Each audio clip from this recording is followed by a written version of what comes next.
The Subcommittee on Cybersecurity, Infrastructure Protection, and Innovation will come to order.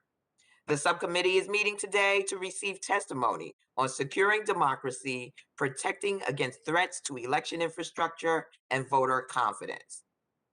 Without objection, the chair is authorized to declare the committee in recess at any point. Good afternoon, everyone. I'd like to thank our panel of witnesses for participating in today's hearing on how we can secure our democracy against threats to election systems, as well as efforts to undermine voter confidence and faith in democratic institutions.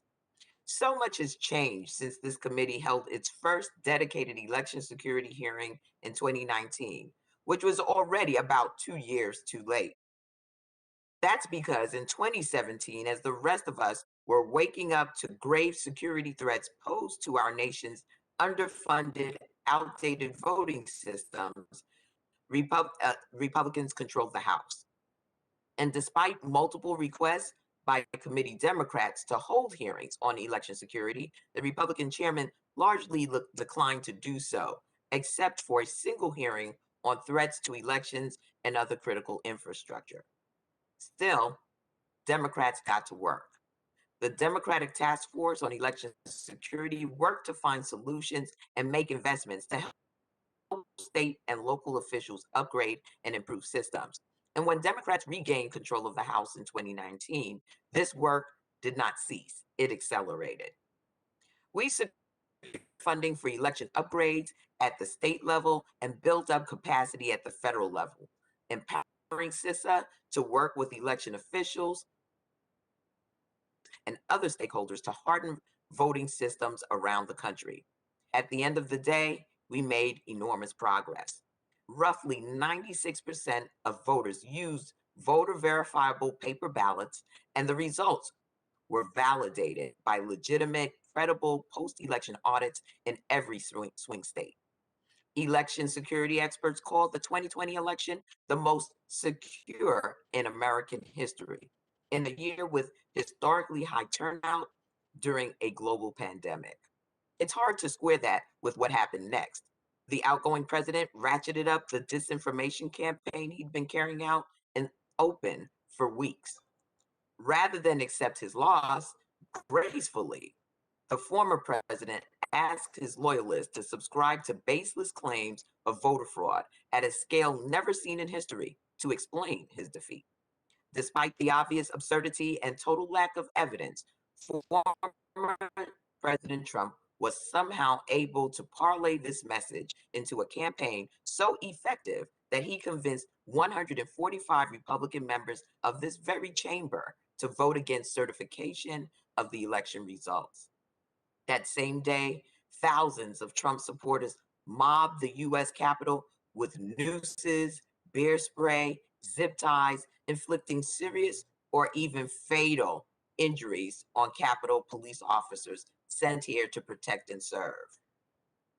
We, as a nation, will be dealing with the fallout from the 2020 election for a long time to come. Today, election denialists are running for office across the country, and state legislatures are pursuing fake partisan audits and restricting voting laws that will do nothing more than create another barrier for voters of color to cross to cast their vote. Recent polls suggest that 1 in 3 voters question the legitimacy of the 2020 election, and 1 in 3 election officials feels unsafe in their job. I began this statement by talking about the efforts of Democrats to secure elections. That is a pat on the back or to inflame partisan divisions, but rather because I believe we are at an inflection point in our nation's history where terms like election security and election integrity are being weaponized in ways that I've never seen before. As long as we're opening up the proper scope of these terms, let me tell you how I define election security. 1, making sure that every eligible voter who wants to cast a vote is able to cast it. And 2, making sure that vote is counted as it was cast. Anything that undermines either of these tenets whether that's restrictive voting laws, disinformation that threatens the health of our republic, or outdated voting machines that can be exploited by hackers, is a threat to election security. And that is why this hearing will cover the waterfront of issues that threaten secure elections today, even those outside of the realm of cybersecurity. I'm also profoundly concerned about the fractured state of our information ecosystem and the ability for media consumers to simply choose their own reality based on Facebook groups they join and the cable news outlets they choose to watch. This is a major existential threat to our democracy, and I look forward to hearing from this panel to see how we might start to rebuild faith in democratic institutions. Finally, I believe the federal government and CISA in particular have has a role to play in confronting the mis and disinformation narratives that jeopardize our faith in free and fair elections and other issues that threaten our national security, public health, and safety. That is why I'm introducing legislation to authorize CISA to identify, track, and address mis and disinformation through efforts like the Rumor Control website. The best way to attack a lie is with the truth. And I hope my colleagues on both sides of the aisle will join me in supporting CISA's efforts to pre-bunk and debunk the kind of disinformation that erodes our democracy.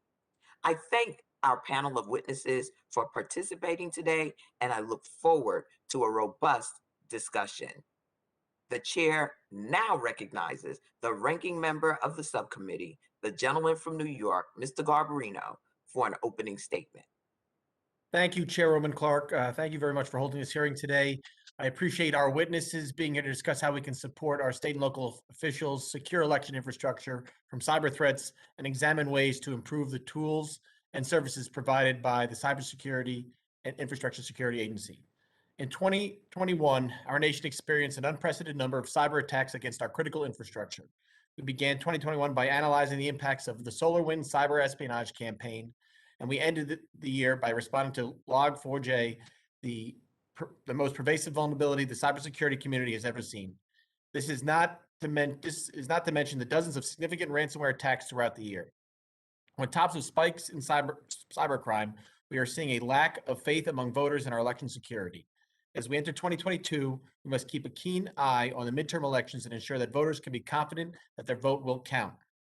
Given the volume and sophistication of cyber threats we face, we must empower CISA with the tools and resources it needs to support our state and local election officials so that they can carry out their mission to administer free and fair elections. CISA's election security mission has greatly evolved since election infrastructure was designated as a subsector of our nation's critical infrastructure in 2017. CISA has gone to great lengths to build trusted relationships with the state and local election officials across the country and has provided free and voluntary cybersecurity services, tools, and other guidance in all 50 states. A key part of securing election infrastructure that is owned and operated by state and locals is ensuring that CISA has the ability to provide situational awareness about vulnerabilities across digital footprints. Initiatives like CISA's Crossfeed program are a commendable effort in this respect.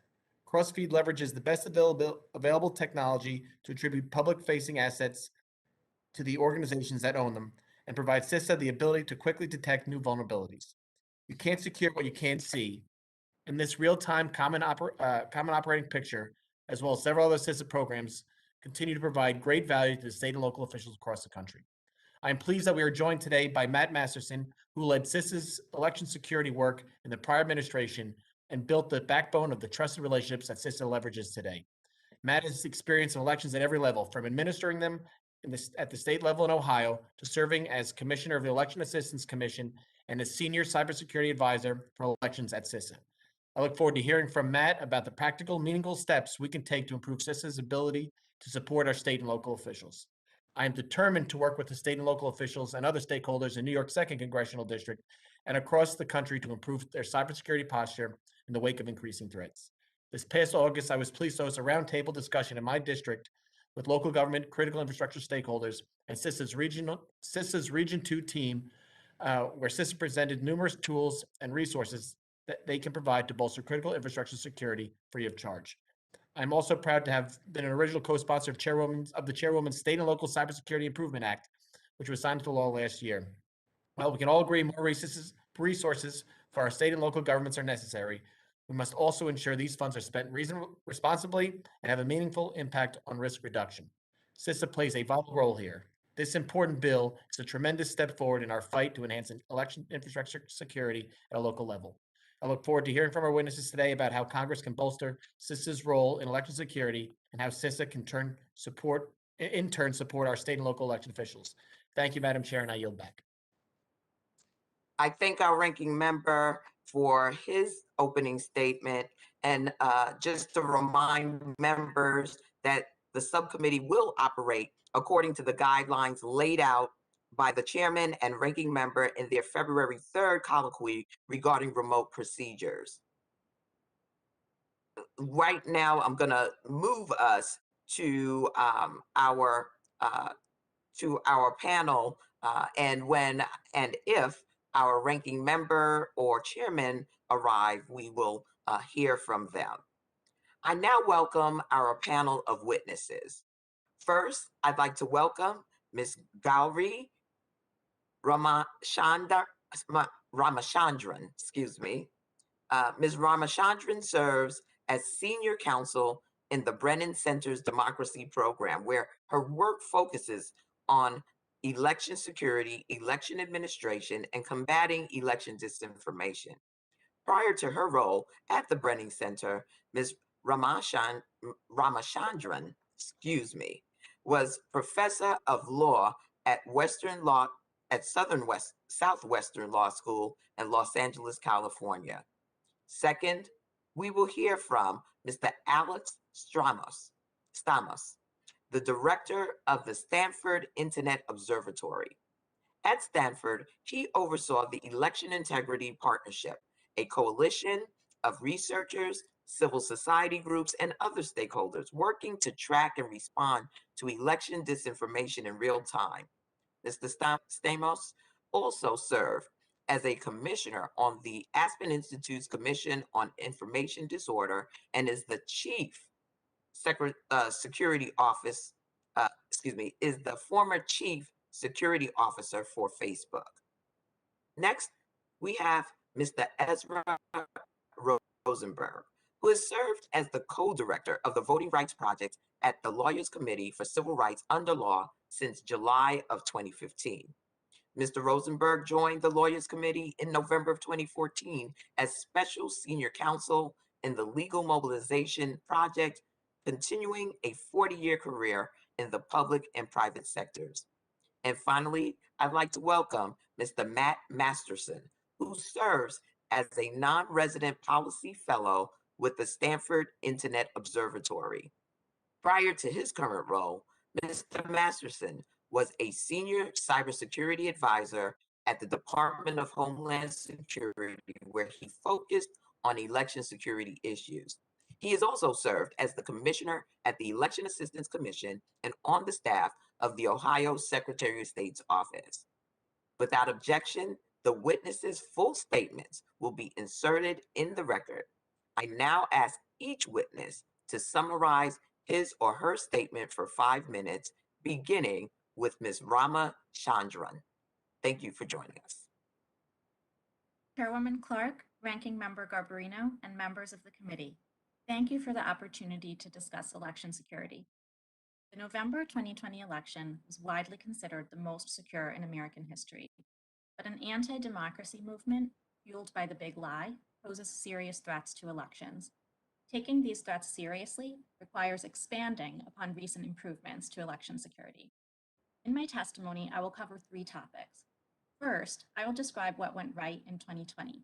State and local election officials, CISA, the EAC, and voters themselves all played a role, with support from Congress helping to make it possible. Second, I will describe the threats that the election sabotage movement is posing to election infrastructure. Lies about the 2020 election not only undermine voter confidence, they also lead to tangible security risks to election systems and increase the risk of insider attacks. Third, I will address how election infrastructure can be bolstered against this threat through financial resources, and incentivizing true election integrity measures like risk-limiting audits and rigorous election vendor security standards. In 2016, 1 in 5 voters cast their vote using a paperless voting system. But in 2020, an estimated 96% of voters used paper ballots. In fact, no swing state used paperless voting machines, and routine statutory tabulation audits were performed in every swing state. None found discrepancies that would have been sufficient to alter the outcome of the presidential election. In addition to this crucial move away from paperless systems, CISA expanded its collaboration with state and local election officials. It provided vulnerability testing and trainings, shared information, and emphasized public education. For instance, in the fall of 2020, some Florida voters received threatening emails in the guise of a domestic far-right group that has promoted violence. The intelligence community detected the true source of the attack, alerted election officials, and held a joint press conference to let the public know the truth. The emails were actually coming from malicious actors associated with Iran. Election officials adopted resiliency measures, such as stocking emergency paper ballots in case of machine failure, to ensure that voters could exercise their rights even when there were sporadic polling place problems. And in some states, the many options for voting served as their own resiliency measure against the pandemic. These options allowed voters to spread themselves out among different voting methods and days. They also meant that money from Congress was crucial. After this success, what lies ahead? The continued lie that the 2020 election was stolen is not only undermining the public's confidence, it is also threatening election infrastructure directly through sham partisan reviews and insider threat risks. Sham partisan reviews have provided unmonitored election equipment access to biased, uncertified partisans. In fact, decertification or decommission of equipment has been necessary after multiple sham reviews across the country. Ballot security breaches have also been damaging. Anti-democratic forces are also undermining a once broadly shared commitment to competent and nonpartisan election administration. Many election officials committed to fair elections are resigning or being pushed out in the face of myriad attacks and pressures. Moreover, given that almost 1/3 of Americans still believe the big lie, it's unsurprising that some minority of election officials, and likely even some employees and vendors who support their work, themselves buy into election conspiracy theories. Unprecedented amounts of money are being spent in campaigns for election administration jobs, with election denialism for and against being treated as a key issue. What happens if officials and election personnel fall victim to these falsehoods? We're witnessing the first glimpses now. In Colorado, a county clerk with connections to election conspiracy theorists gave unauthorized access to the county's voting systems. Photos of passwords for the voting machine software ended up online. These security risks are alarming, but they can be mitigated. It should go without saying that all levels of law enforcement should enforce existing laws against threats, especially when election personnel are intimidated. Congress can work to combat doxing and provide for physical security and training. When it comes to insider threats, well-accepted best practices already exist. They include restricting and logging access to critical systems, monitoring through video surveillance, background checks, and choosing vendors that also employ good practices. This all costs money, and Congress should help. Routine tabulation audits, in which a sample of ballots are hand counted and compared to machine counts, help to guard against a variety of threats, including insider threats. And requiring risk-limiting audits in federal elections has received bipartisan support in the past. Our election infrastructure is strong, but it is facing a growing anti-democracy threat from within. Congress can lead the way on protecting democracy from that threat by investing in true election integrity measures. I thank you, Ms. Ramachandran, for your testimony, and I now recognize Mr. Stamos to summarize his statement for 5 minutes. Thank you very much, Chairwoman Clark and Ranking Member Gambarino for having me here. Ladies and gentlemen, thank you so much for holding this hearing. It's an honor to be here with these incredible experts in election integrity and infrastructure security. I think my part today is to talk about election disinformation, about the disinformation around elections that can sometimes be tied to attacks against infrastructure, although not necessarily, and especially our findings and what we learned during 2020 and how I think CISA and Congress can react to those things we learned. In the summer of 2020, we were very fortunate to send a team of interns from Stanford to go work with CISA, as all of you know, the Cybersecurity and Infrastructure Security Agency. Those interns, most of them worked on infrastructure security projects, including Crossfeed, which the ranking member mentioned. But a couple of them were working on disinformation. And one of the experiences they had is that while CISA had really strong authorization capabilities and funding to work on the infrastructure security, a lot of the capability to understand and deal with election disinformation did not exist at the time. And so as a result, at Stanford, we pulled together our friends at the University of Washington, at the Atlantic Council, in a private company called Graphica, and we put together the Election Integrity Partnership. There's about 130 people involved in this project, operating throughout the summer and fall and winter of 2020 into early 2021. And the goals of the IP were to identify election misinformation before it went viral, to help create clear and accurate counter messaging, and then to increase the transparency of what happened during 2020, partially as a reaction to the fact that in 2016, there are a number of disinformation events that we didn't really understand until years later, and even don't truly understand now because information was not gathered in real time. To be clear, the EIP was very tightly scoped. We explicitly did not handle any claims about candidates or arguments about policy, the kind of issues that are core to the democratic process. So if one candidate said the other candidate is a crook, said something about the other candidate's kids, something like that, that was completely out of scope for us. Our focus was on disinformation around the election itself.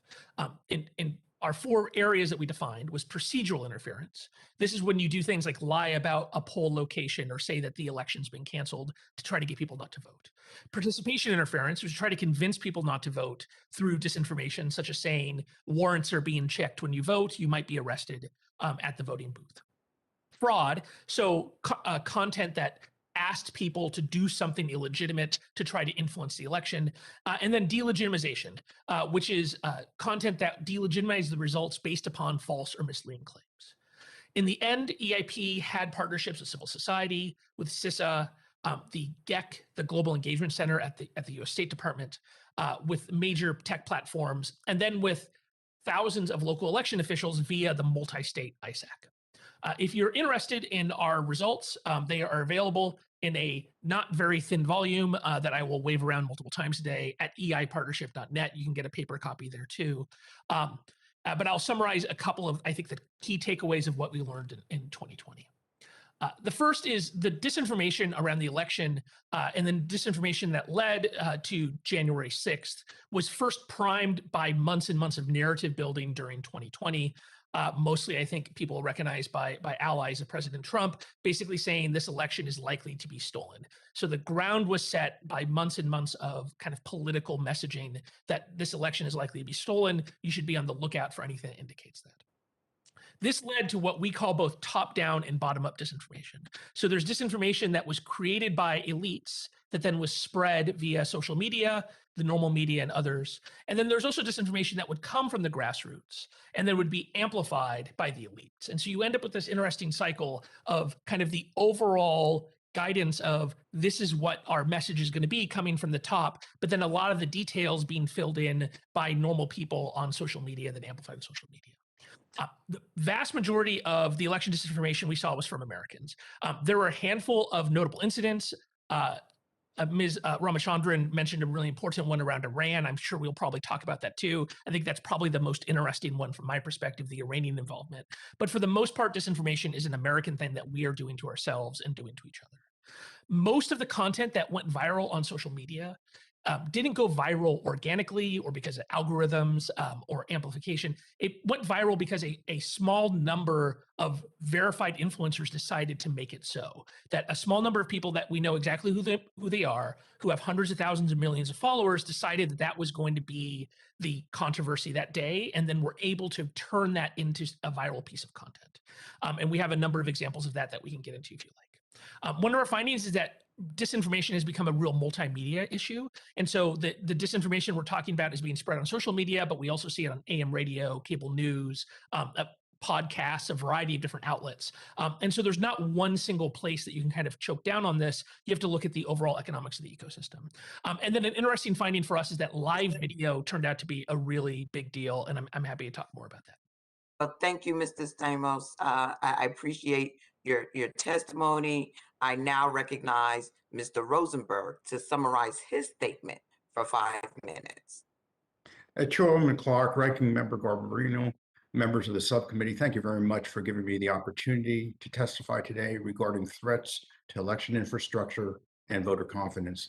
My testimony is going to focus on the second part of the equation, the threat to voter confidence, and in particular, the danger of fabricated claims of lack of voter confidence in our elections being used not to ensure that elections are secure or run with integrity, but as a pretext to suppress the right to vote of millions of voters, predominantly voters of color.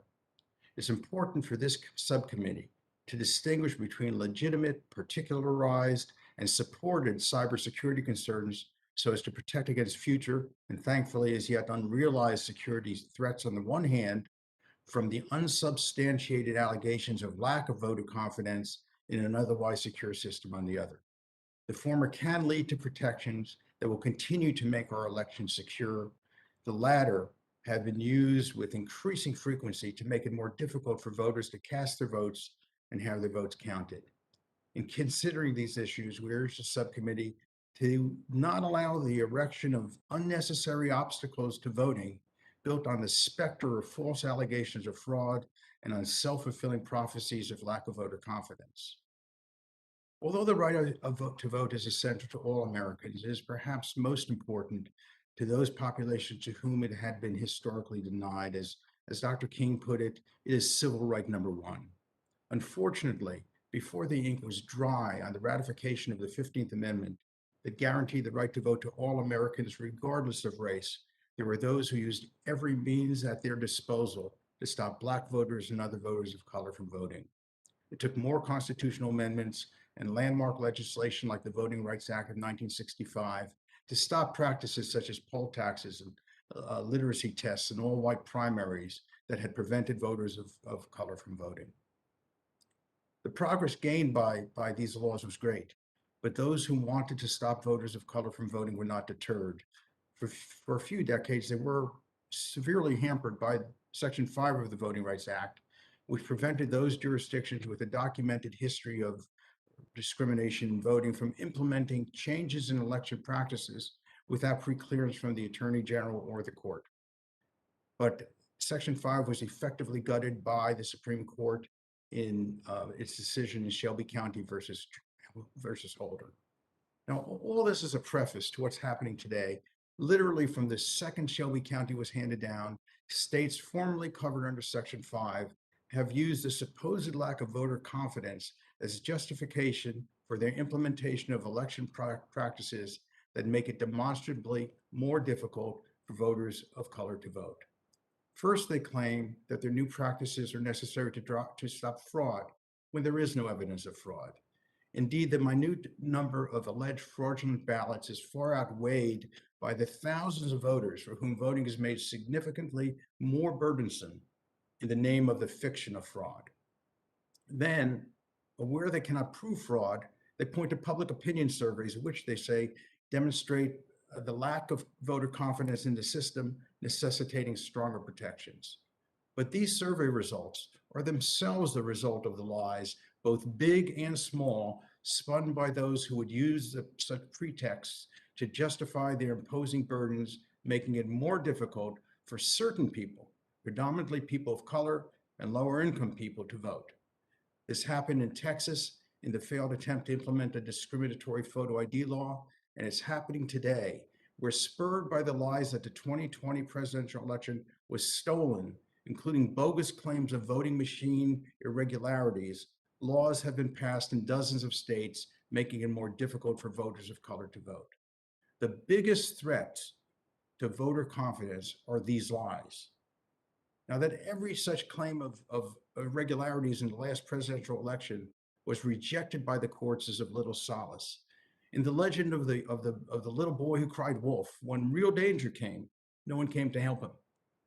Here, there may be legitimate concerns about the security of our election infrastructure, and Congress should be doing everything it can to guard against those dangers where real and substantiated.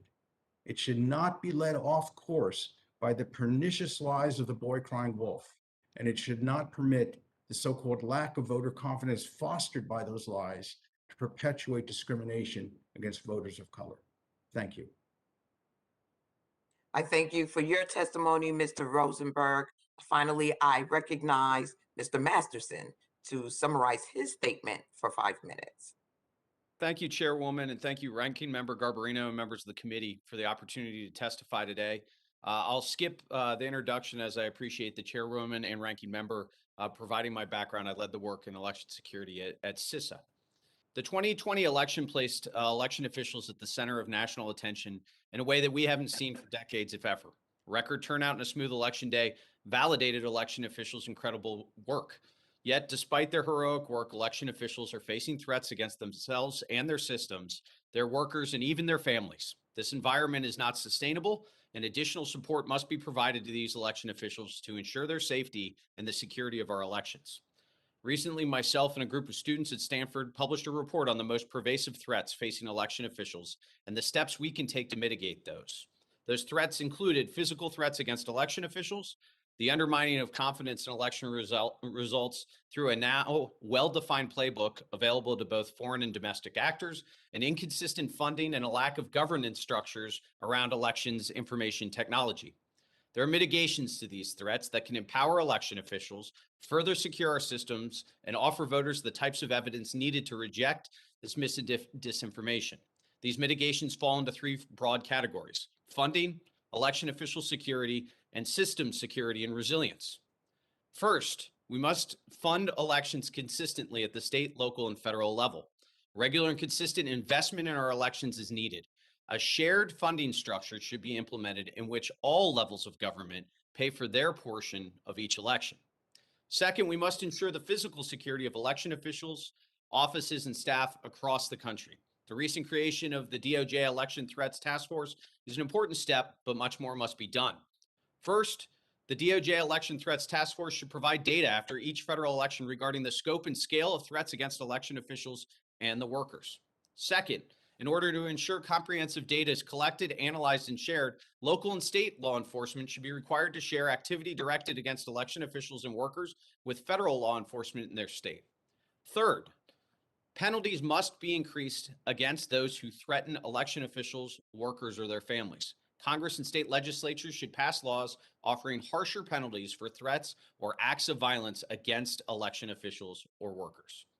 Finally, CISA should offer training and guidance on physical security and doxing prevention measures that election officials can take, utilizing the protective security advisors, like those in Region 2 that the ranking member mentioned, in order to train election officials. Finally, we must continue to improve the cyber resilience of American elections. This starts by encouraging states to implement pre-certification audits of paper ballots.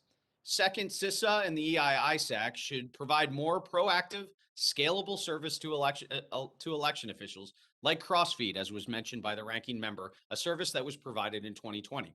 This should include expanded use of Crossfeed in both scope and scale, remote incident response services, and increased endpoint protection and email protections for mid to small counties who struggle to protect their systems. Third, we must better define the federal roles and responsibilities in elections. Congress should further clarify the roles of CISA and the EAC, making CISA the technical lead for election security while empowering the EAC to better focus on its other election administration missions.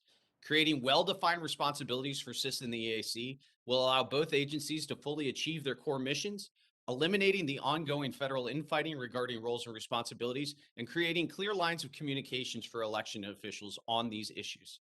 This should include moving the federal voting system testing and certification program to CISA. Third, CISA and the EI-ISAC, in partnership with election officials, should establish core cybersecurity baselines for election offices. These baselines should include, at a minimum, required multi-factor authentication for all critical systems, a move of all election websites to .gov, increased access controls, more efficient and effective patch management, and proper network segmentation of election networks away from state and local county networks. In establishing these baselines, CISA should leverage its ongoing support to election offices to inform the scope and scale of implementation of these baselines, as well as additional steps election offices can be taking to secure their infrastructures. Our elections are imperfect. They're massive, messy, underfunded, and under-resourced, but they are accurate, secure, accessible, and fair because of the tireless work of state and local election officials.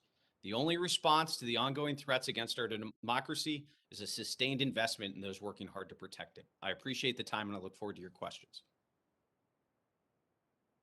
I thank you and all of today's witnesses for your testimony. And I will remind the subcommittee that we will each have 5 minutes to question the panel. As I begin, I now recognize myself for questions. As I said in my opening, if election security means anything, it means one, making sure every voter can cast their ballot, and two, that their ballot will be counted. Mr. Rosenberg, you talked about how politicians have exploited the perception of low voter confidence as a pretext for laws that make voting harder but not more secure. What do you see as the real threat to voter confidence, and how has it changed since the 2020 election? Well, thank you for that question, Chairwoman Clark. The real threat we see is the lies, because what happens is the lies create lack of voter confidence, and then you have those lawmakers who are intent on suppressing the vote of people of color in order to stay in power, using the surveys that reflect the so-called lack of public confidence in what has been called a feedback loop that is then used to support to provide justification, they say, for laws. And we've seen it happen in Georgia in the passage of SB 202, which, among other things, makes it more difficult to apply for and cast absentee ballots at a time when voters of color were using absentee ballots more than white voters were using in the 2020 election, and even prohibiting the provision of food and water to people who are waiting in line, when it's known that in Georgia, for example, Black voters are waiting an average 9 or 10 times longer in line than are white voters. So it is those kinds of things that we see are the biggest threats. Well, thank you. And Ms. Ramachandran, how has this misguided notion of a rigged or stolen election actually jeopardized the security of the people and systems that run our elections? Thank you so much for that question, Chairwoman Clark. This big lie that's been spread around the 2020 elections has really endangered our election infrastructure in a number of ways. One of the primary ways it has endangered our system is that it has encouraged and given a boost to this widespread push for these sham partisan reviews. And these sham partisan reviews have multiple times resulted in valuable election equipment having to be decertified or decommissioned, because in a legitimate election audit, the ballots and the election equipment stay in the custody of the election officials or a certified federal voting system testing laboratory. They're not handed over unsupervised to partisan outside contractors. Once that happens, then there's a risk that something malicious has been inserted into the equipment or that something has been done to disrupt it. And that's what's led to some of this equipment having to be decommissioned and decertified. So that's a really huge risk that comes from the big lie, the spread of these partisan reviews. Another risk is that all of this disinformation is leading to attacks on the election officials and election workers who've done such a heroic job in providing us with free and fair elections. Those attacks are causing them to be deterred from doing their jobs, pushed out, resigning, and they are part of our election infrastructure. They are the personnel that make the system work. And then finally, the lie may be leading some small number of election officials and workers to actually be susceptible to entreaties that they provide unauthorized access to election conspiracy theorists. And this has happened already a few times in some small instances in the United States. I mentioned the one in Colorado. There has been some unauthorized access provided in Ohio and Michigan as well. Well, thank you. And Mr. Stamos, you've suggested that the need for clear federal authorities around mis and disinformation. I have a bill to do just that, giving CISA clear authorities to build on efforts like the Rumor Control website. What more do you think CISA could be doing on mis and disinformation? Thank you, Chairwoman. I think a key function that we need to have somewhere in the executive branch is the ability to understand what kind of misinformation, disinformation is currently dominating the discussion online. This is not going to be just around elections, right? We have the same problems around vaccines. If there's a natural disaster, we end up with significant disinformation issues.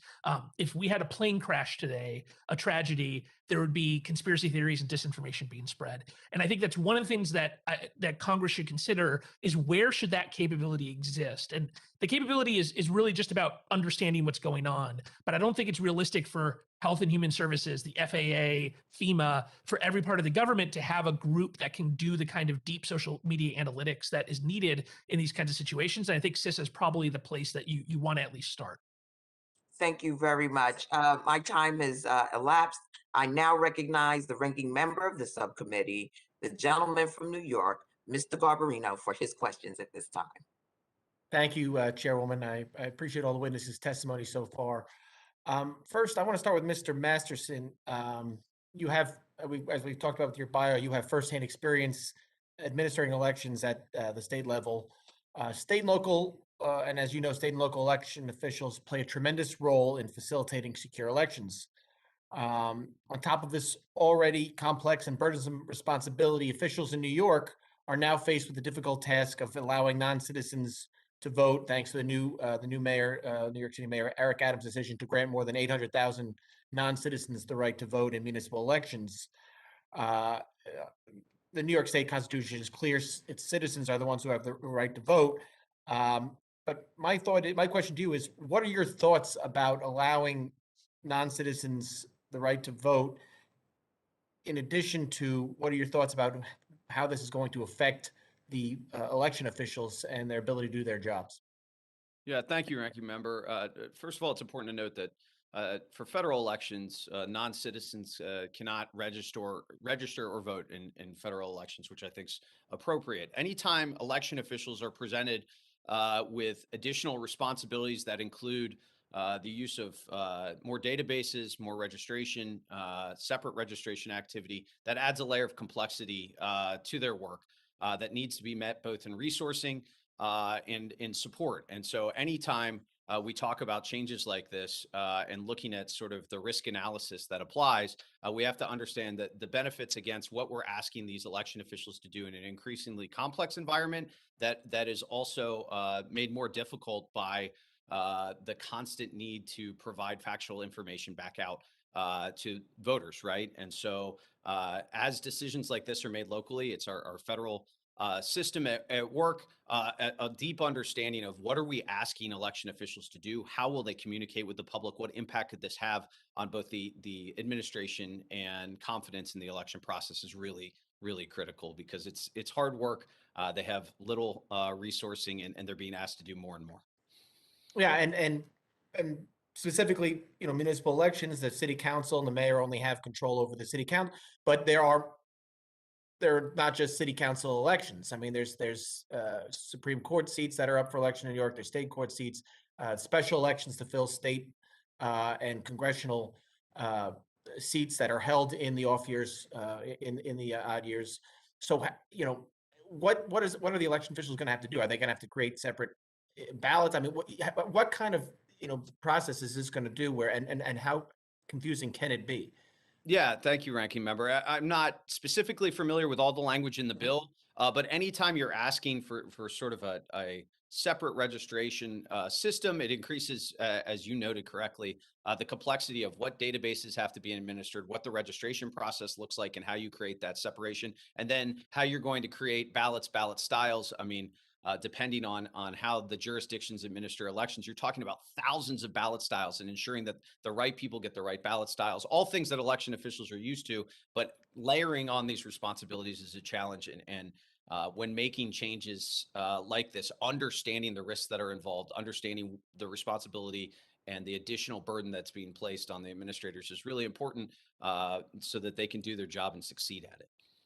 I appreciate your answer. And I know we focused on your role as a election official. Now I'm going to ask a question about your role at the Election Assistance Commission.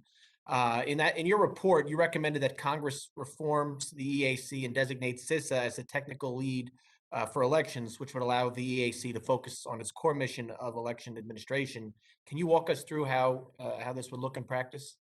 Yeah, so I've obviously spent time at both agencies and believe deeply in the mission of both agencies, the EAC and CISA.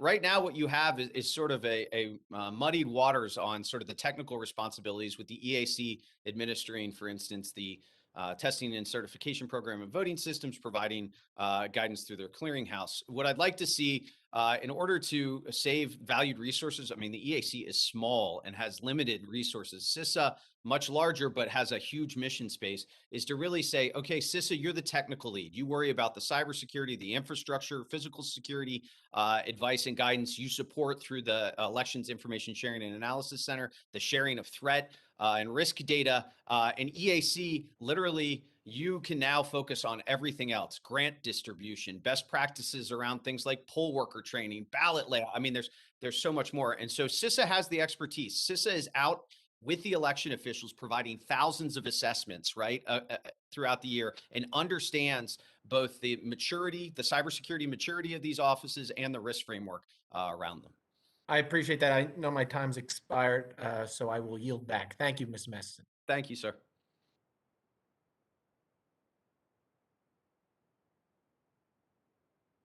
Thank you very much, Ranking Member. The chair will now recognize other members for questions they may wish to ask the witnesses. In accordance with the guidelines laid out by the Chairman and Ranking Member in their February 3rd colloquy, I will recognize members in order of seniority, alternating between the majority and the minority. Members are also reminded to unmute themselves when recognized for questioning. The chair recognizes for 5 minutes the gentlewoman from Texas, Congresswoman Sheila Jackson Lee.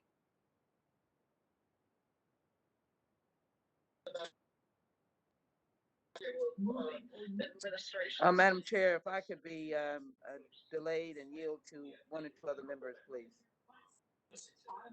The gentlelady will yield at this time. I now recognize the gentleman from Rhode Island, Congressman Langevin, for 5 minutes. Thank you, Madam Chair, and I want to thank you for holding this important hearing. I want to thank witnesses for their testimony and their insights. Very, very helpful. If I could, I'd like to start with Mr. Masterson. Mr. Masterson, in your testimony, you suggest a number of cybersecurity baselines for state and local election offices and election vendors. What is your assessment right now of the current technical capacity of relevant state and local stakeholders to implement these kinds of cybersecurity measures, and how can the federal government assist to build technical capacity where it's needed? Yeah, thank you, Representative, and thank you for your service and support for cybersecurity work and challenging us at CISA throughout the election on the work that we were providing and support we were providing to election officials. I really appreciate it. The current state is we've come a long way since 2016 and 2017, the declaration of elections as critical infrastructure. We see more multi-factor authentication across election offices. We see more network segmentation and database security access controls in place. And that bore out in 2020 with the security of the 2020 election. But the reality is, as you know, sir, well, this is not something that you ever finish, right? It's a constant evolving process to secure the systems against ongoing evolving threats. And so what CISA could do is really reach that last mile, those mid to small counties that have little to no IT support, that are doing the best that they can with the resources they have, and really identify, one, those baseline practices, get those in place, and then two, help them respond to emerging threats like we've seen with things like SolarWinds or other vulnerabilities. Really push that information out and help them mitigate the vulnerabilities that may be present in their systems. And the way to do that is utilizing their field forces in combination with something like Crossfeed, which proactively scans and looks for those types of vulnerabilities so that they can alert those jurisdictions. You have this, we're here to support. Very helpful. Thanks for the insights and for your work at CISA as well. to all of our witnesses, I want to just turn to election software supply chain, if I could, and again, all of the witnesses. What capabilities do state and local entities currently have to evaluate the security of the software supply chain for voting infrastructure? And are there opportunities for Congress to support improvements to those capabilities? If we could start with Ms. Ramachandran, and then work our way down the line, that'd be helpful. Thank you so much for your question. Unfortunately, state and local election officials don't have a federal framework for security standards for election vendors to rely on to help them ensure that they're choosing vendors that are following best practices in terms of supply chain risk management. One way for Congress to be helpful in this would be to either mandate or incentivize rigorous election vendor security standards. For instance, Congress could limit the use of federal funds for elections to those vendors who agree to meet certain cybersecurity, personnel, and supply chain best practices. Those could be promulgated by CISA, for instance, with perhaps the assistance of the Election Assistance Commission. This would be one way to really sort of help beef up and incentivize the choice of good vendors. But at the same time, states and counties can, through their procurement processes, negotiate for contracts in which vendors agree to mitigate supply chain risks. Thank you. Our next witness, if we could. Yeah, so I'll just say, I think the supply chain issue is huge and overall in cyber right now. I got pulled into the SolarWinds investigation, and against an adversary of that level, when you've got somebody as skilled as SVR attackers who are willing to spend 9 months or a year infiltrating the supply chain, I think it is extremely unlikely that we can ask either election manufacturers themselves or state and local officials to stand up against that level of adversary on their own. So I do think there needs to be a real aggressive move on collective defense here. And I think a ISAC-like model of much more aggressive kind of openness by the manufacturers and willingness to work with one another, and then to work with the FBI, CISA, NSA, Cyber Division, and such is going to be critical, because against attackers like that, it is an extremely difficult pull. And I defer to Ms. Ramachandran on this issue.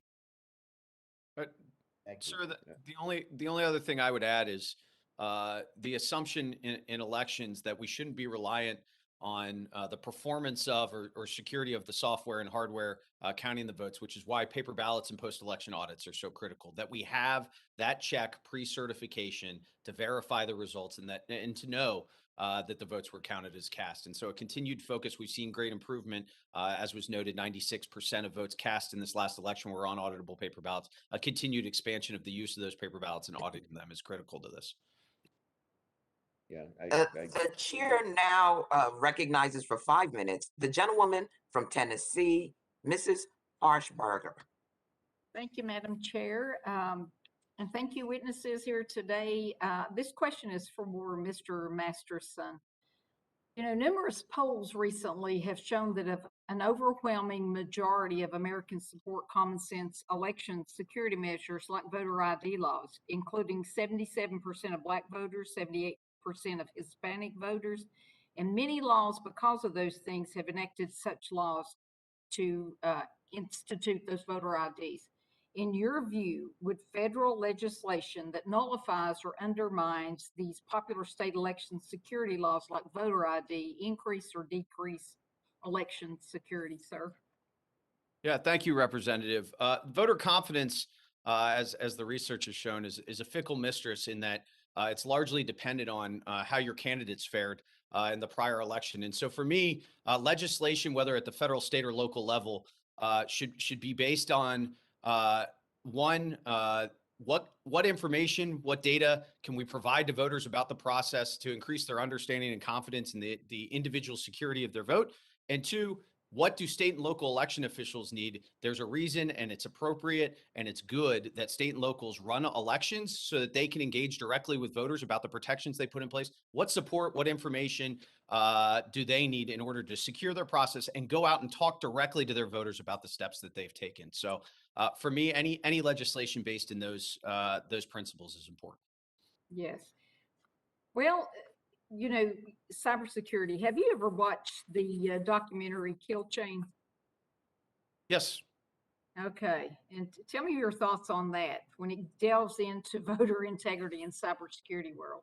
Yeah, so I'm no movie critic, so I won't weigh in on the cinematic value, but I think Kill Chain and frankly work that we did at CISA with the security research community raises an important conversation about how do we talk about vulnerabilities in critical systems, whether that's voter registration, electronic poll books, election night reporting, or voting systems. How do we get that information in the hands of those who can fix it? And then how do we talk to voters about that? And then secondly, as I mentioned before, what resilience measures can we put in place such that if there is actually an exploitation of a vulnerability, we're able to recover, we're able to maintain the integrity of the process and ensure that voters know that their vote was counted as cast. And for me, a large part of that is post-election audits in the form of paper ballots pre-certification. Absolutely. Well, ballot harvesting. What are your thoughts on that? Do you think federal legislation that is proposed now that requires unlimited ballot harvesting in every state would reduce election integrity and security? So each state has their own requirements, as you know, Representative, around how they manage the collection and security of ballots. And each state knows what they need to do to manage that. And so as I look at the security of our ballots, at the security of our votes, ensuring proper chain of custody, ensuring proper documentation of that is appropriate. With that said, in my home state of Ohio, we've had both early in-person voting and vote by mail for a number of years, and the election officials have administered that with integrity and security. And so I have confidence in their professionalism, the bipartisan nature of the process to do that well. Well, you know, at a press conference yesterday, President Biden did say he suggested there could be problems with the midterm elections without voting rights legislation being passed by the federal government.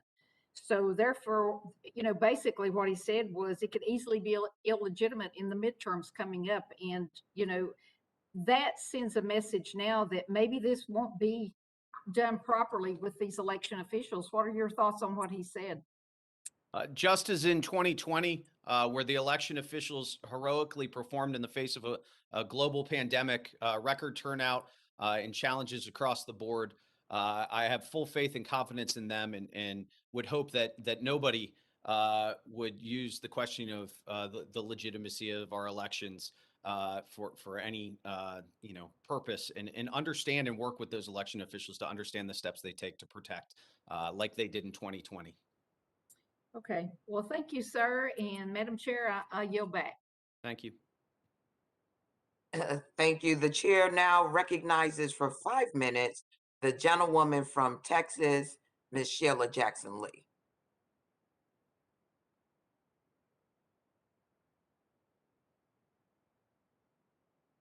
Thank you very much, Madam Chair, and thank you for an important hearing and an important statement on the importance of voting integrity and security.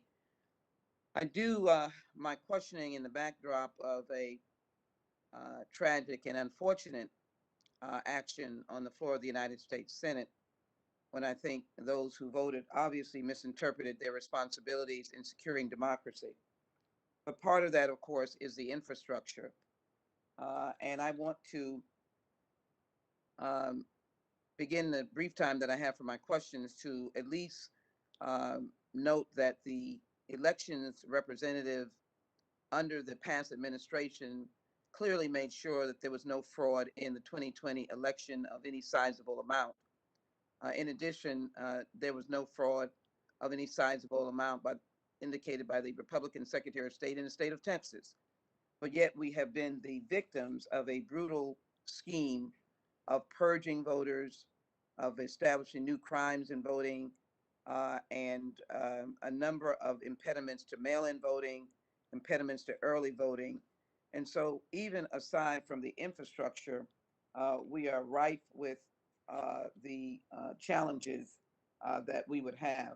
So let me indicate for all witnesses, based upon the fatal attack on the U.S. Capitol on January 6th, that demonstrated the very real potential for false narratives about a stolen or rigged elections to incite real-world violence. In the weeks before January 6th, former President Trump waged an outright overt disinformation campaign explicitly designed to overturn the democratic will of the people. To the persons on this panel, how have the events of January 6th and corresponding threats of attacks on other state capitals or to individual election officials changed the way you think about election misinformation? That is obviously technology and the big lie narrative. How might this narrative metastasize over the course of this year and before the presidential election? I'd appreciate it if starting with the Mrs. Gauri Ramachandran, if I have it right, starting with you, please, of Brennan Center, and then Alex, Ezra. Thank you so much for that question. It's interesting that you note that the misinformation and disinformation campaign led to violence on January 6th, and asked about how it has metastasized. Since January 6th, 2021, we've seen many election officials also being subject to threats of violence, harassment, real physical security risks. And when Congress was counting the electoral votes on January 6th, they were in essence acting as election administrators, as neutrally counting up the votes and declaring, certifying the election. So I think it's really a continuous chain of threats of physical violence against those who are attempting to respect the will of the voters. And it really amplifies the need for increased physical security protections for election administrators. Did you, I'm sorry. Yes, just proceed and also emphasize, thank you, the issue of disinformation technology that can also be threatening. Thank you. Yes, Congresswoman. So something that has changed and progressed since January 6th is the actions the major platforms took to finally enforce a bunch of rules that were on the books, but that were not aggressively enforced before January 6th, has meant there's been a fracturing of the social media landscape upon which these things happen. So we have a really significant growth of alternative platforms that are much more radical and that have almost no content moderation at all, as well as a move of a lot of this content to point-to-point messengers, most notably Telegram, which has both kind of small group as well as more amplifying components to it.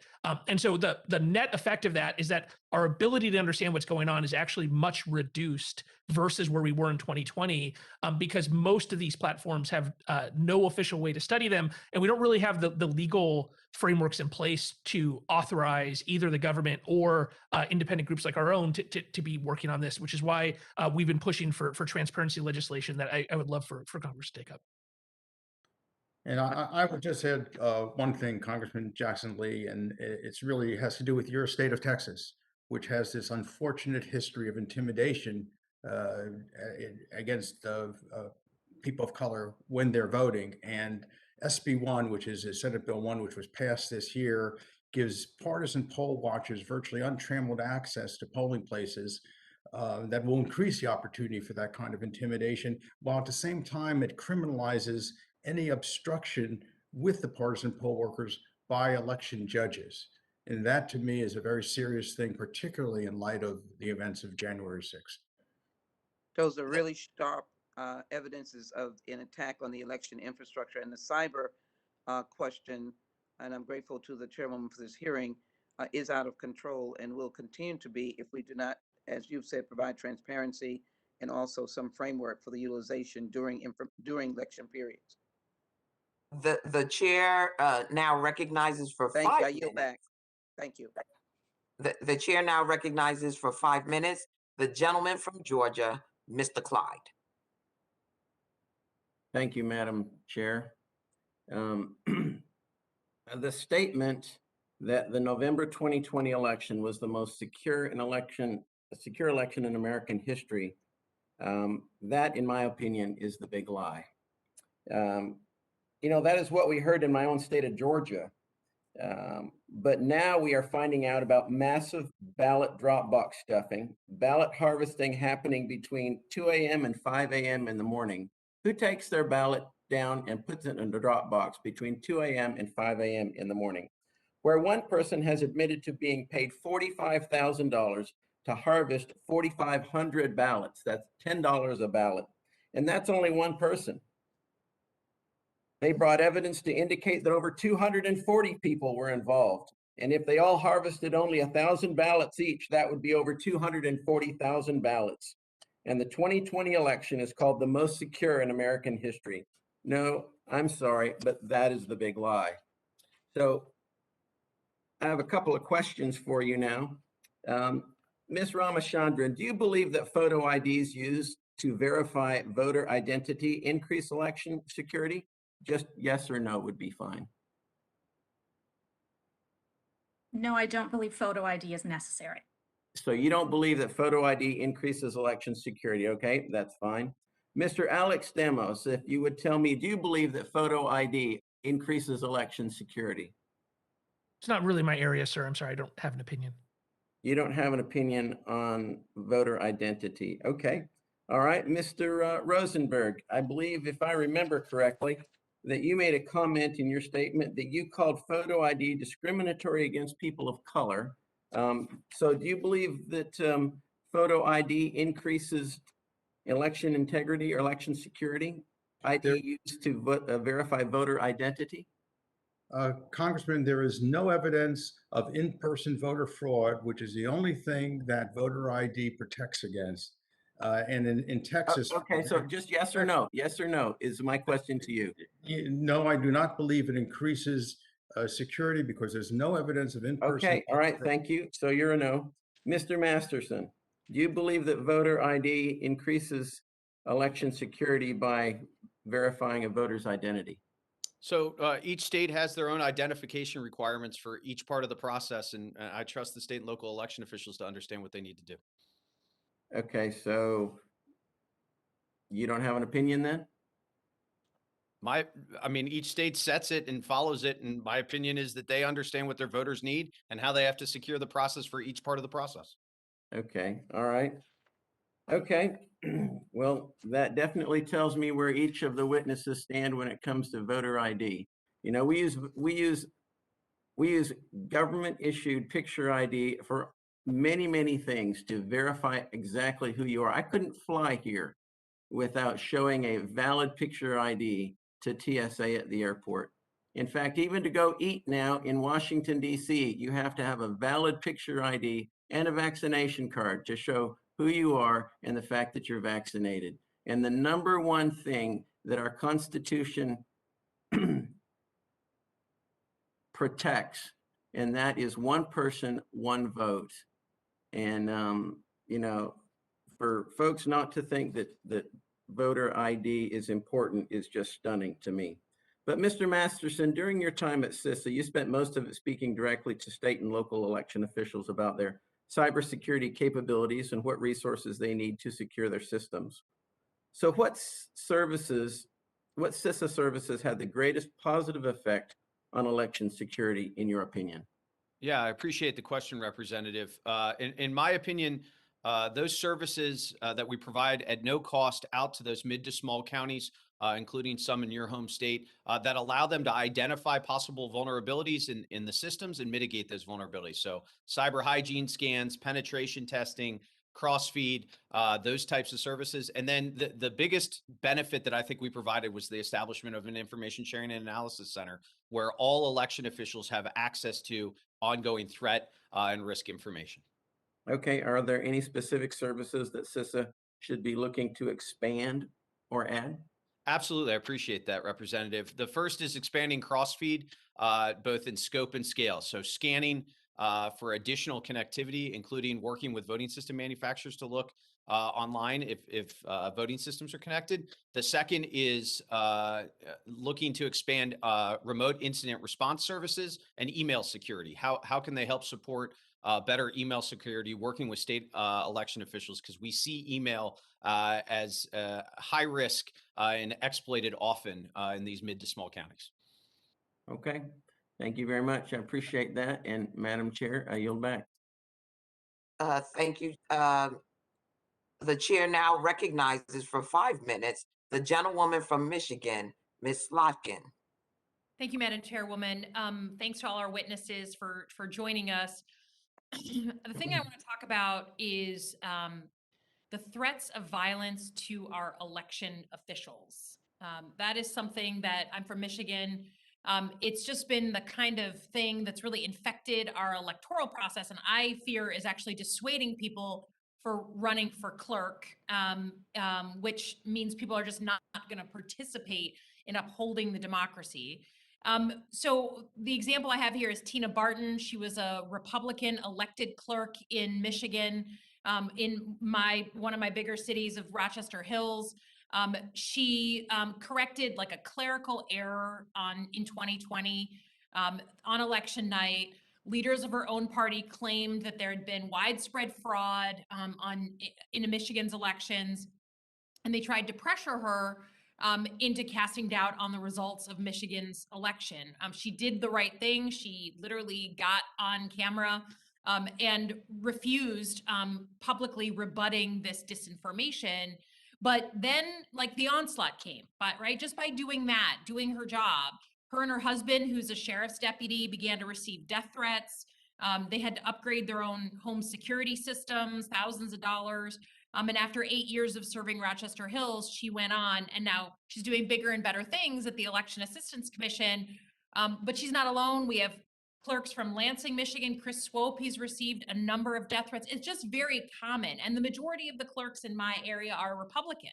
So this isn't like a partisan, thing. So I would love, maybe Mr. Masterson, starting with you.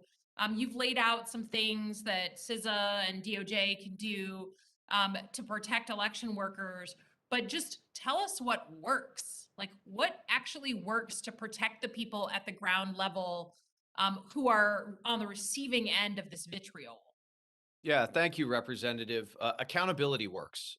We need to see those who are threatening election officials, their families, workers, private industry workers in elections. We need to see them held accountable. We've seen surprisingly little indictments or enforcement against these folks. So it starts with accountability.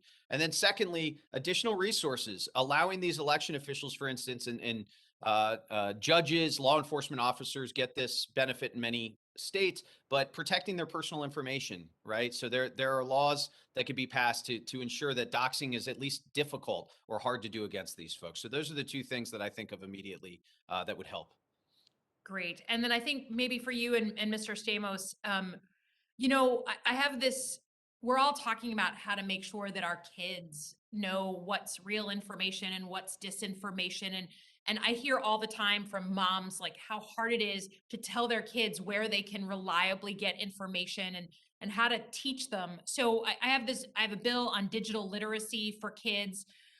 Again, what works? Like, what are the tools that I should be telling moms to use to help their kids, tell fact from fiction? Mr. Stamos, do you want to start? Sure. For the work I do, when we talk about kids, I think a key thing to work with your kids is who they're interacting with online and to keep kind of a presence in their online browsing experience. I think that there's way too many, I'm a parent of 3. It's really easy for us to give our kids kind of free range and access. And that's both risky from kind of interpersonal perspective and some of the things that happen to kids when they run into bad folks online, but then also their consumption of information. My sons watch a lot of YouTube, and there's a lot of videos there that aren't so accurate, and we have to have discussions about it. So I think just being part of your kid's life and looking over their shoulder is a big thing. The other issues really are parents, for those of us in this rough age range. And that's when we talk about the disinformation around elections and such, there's actually a real issue about older folks there. And for that, I don't have any good solutions. Mr. Masterson, any quick comments? Yeah, just the other thing is establishing the trusted sources, the trusted voices. Secretary Benson in Michigan's done a tremendous job with this, pushing out factual information about the elections. But then we need amplifiers, those trusted voices in communities, including getting kids involved. We know there are lots of opportunities at state and local level across the United States for kids to serve as poll workers or to volunteer depending on age. And so how do we get them into the elections process, into our democracy early so that they can understand how it works, have more confidence, and be participants as they reach voting age? Great. Thank you, Madam Chair. My time is up. I yield back. Thank you. And with that, I'd like to thank our expert witnesses for their valuable testimony and the members for your questions today. There's still a lot more to unpack in this space. I want to thank the ranking member for his partnership in, this endeavor. And let me just say that the members of the subcommittee who may have additional questions for the witnesses. I ask that you respond expeditiously and in writing to those questions. And the chair reminds members that the subcommittee record will remain open for 10 business days. Without objection, the subcommittee today stands adjourned. Everyone stay safe and stay healthy. Thank you.